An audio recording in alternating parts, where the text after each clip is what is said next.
So I got to this mass like 15 minutes early, and I was looking around and nobody was there, and so I asked someone and they were like, "Oh, you're in the wrong place." So this is me running to get to mass on time. Luckily, I got there within about a minute of mass starting.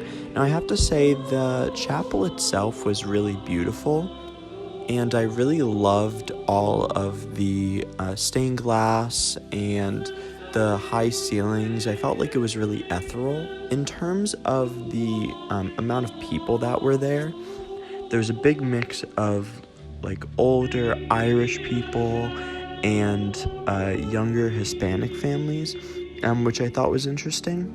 I will say that the music itself was certainly not my favorite. They had one organist and one older woman who was singing, and while I really appreciate the work that she put in, it was less than ideal.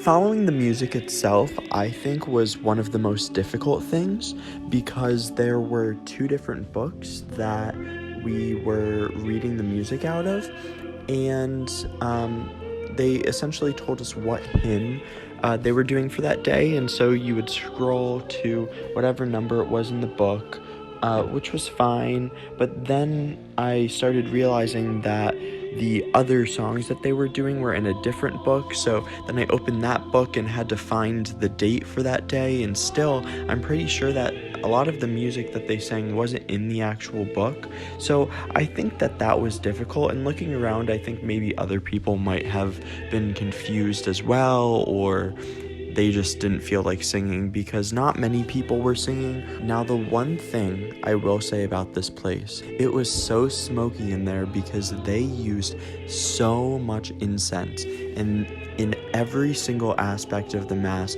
there was incense involved. I sneezed probably 5 times throughout the whole mass, so that was definitely a bit distracting. Overall, I had a fine experience. I do think that it's in a really convenient location to Manhattan College, and I could see why people in the Riverdale area would go there just out of convenience.